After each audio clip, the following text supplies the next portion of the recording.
Welcome to Bitter Reality Brewing. This is the Hefeweizen we brewed. It's been 2 weeks fermenting. We've gone from 1.049 original gravity to 1.010 final gravity. Doubt it's going to get any lower. That's sitting at about 5.12% ABV, which is great for a Hefeweizen. We're going to do what I call a closed transfer to a keg, and we're going to do it as oxygen free as possible. Trying something new, I put 2 grams of ascorbic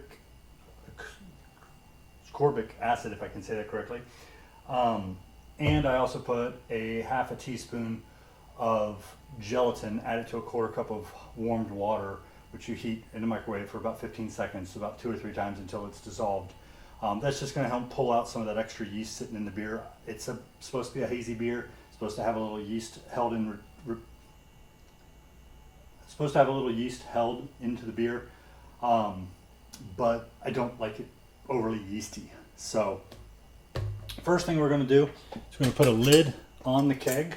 So I'm going to drop this down here a little bit. We've already used our Star Sand, cleaned everything out, made sure everything was super clean. I'm going to drop this in here. And then what we're going to do, and this is the trick, there's CO2 and there's oxygen in here. We're simply going to take the keg, take our CO2 off of one of our kegs that's currently in the fermenter. We're going to clamp it on here. And you can't hear it, but the gas is flowing. You may be able to hear this. What we're doing is letting out all the oxygen and other CO2 and other gases that may be in there so that we can fill it with pure CO2. And that's really about it. It should be just about done. Okay, so we're going to take that off, put that back on our nice paper spout. Close that up. This is our keg. Our keg's ready to go. What we're going to do now is we're going to lower it here into a chair. You should be able to see the very top of it. We'll adjust the camera as needed. The other trick is we have a pump here. And with this pump, what we're going to do is we're actually going to fill it with water. And I'll take it like this. We'll take a little keg here, which has just got soapy water in it, nothing special. Make sure there's plenty of room in there. I'm going to take this, grab a quick liquid disconnect. Here we go, the sterile one. Wondered where I put it. We'll tie it on, screw it on here. Make sure it's nice and snug.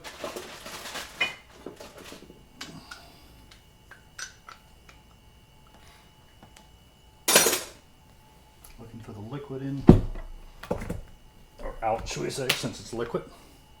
Turn on our pump, which it would probably help if we plugged it in. So we'll go ahead and plug that in real quick. It's already on. What we're doing is we're priming the pump, but we're doing it with water. And the water's going in here. I'm going to turn it off. Now we're going to take the Hefeweizen. Okay, now that we've got this filled with water, we're going to remove this.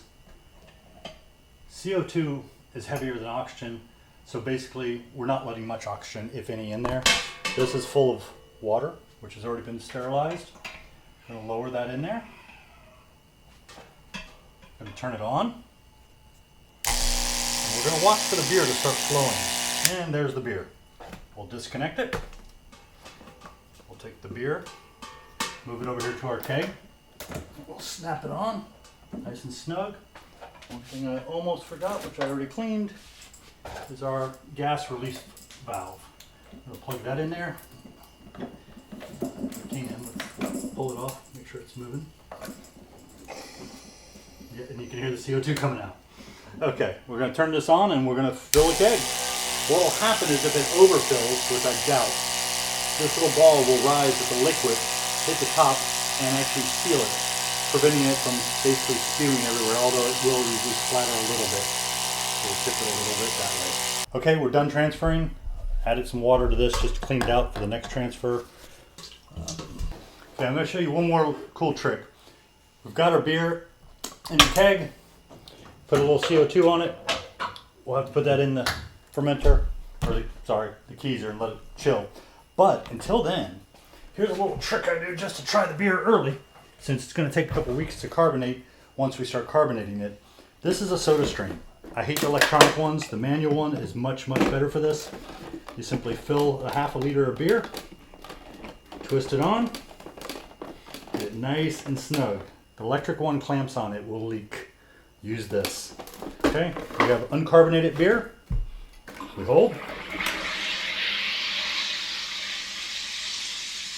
As you can see, we now have carbonated beer. Give it a minute. And one more hit. May not be perfect carbonation compared to once we keg it and let it get to where it needs to be, but this will be pretty awesome. Okay, now the beer was only at about 68 degrees, so it's not going to be that cold, but we're going to take it off of here nice and slowly, as you can see.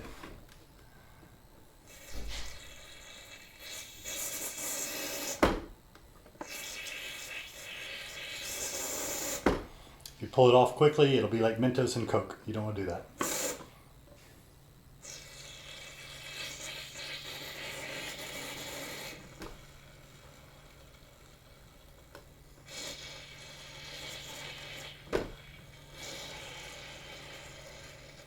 And there we go.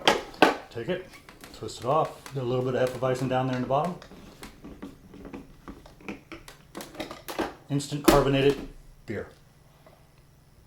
Pour it in here. Get a little over carbonated. Plus I put it in a frosted glass. Since it wasn't that cold, I figured it would add to the chill. Kind of cool it down a little bit. Pour a little slow. I can smell the banana. Definitely smell the banana. A little bit of clove. Hopefully the clove's in the taste. Pour a little bit more. Smells good.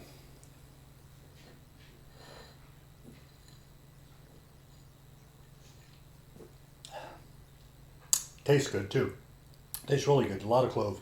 It's going to taste better when it's a little bit more carbonated through the carbonation system in the kegerator. But other than that, we have a Hefeweizen. Thank you for joining Bitter Reality Brewing.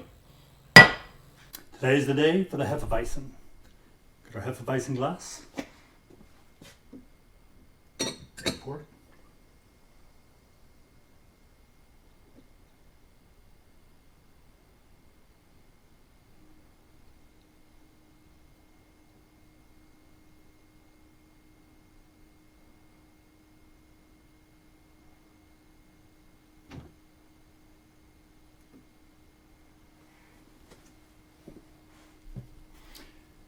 Bring it in there, let you take a good look.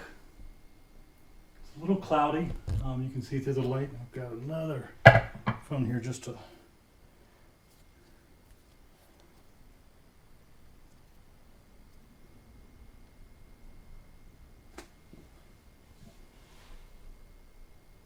Hefeweizens are supposed to be a little hazy. Smell more clove than banana.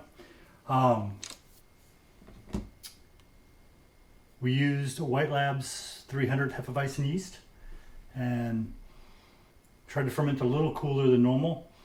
Got it down around 67, 66 for a little while, and then let it go back up to about 71, and then it came back down around 68. Not sure if you can see all the nice beautiful bubbles coming up from the bottom.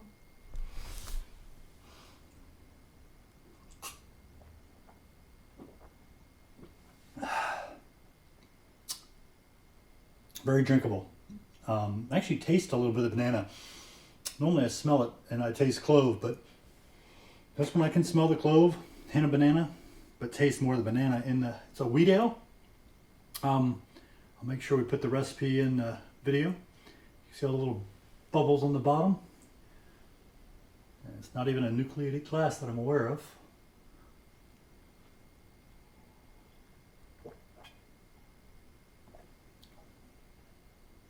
And for anybody not aware, wheat, it helps with head retention too. It's got a nice lacing going, but nothing huge, nothing major, which is fine. Very typical. But this is the one we used 3 pounds of wheat extract just to use it. and get rid of it before it went bad. I did a taste test about a week ago. I was gonna say it needed quite a bit more aging to it. Still had a little bit of residual, almost a tang to it, but I can barely detect it now at all. Very drinkable, actually. Very, very drinkable.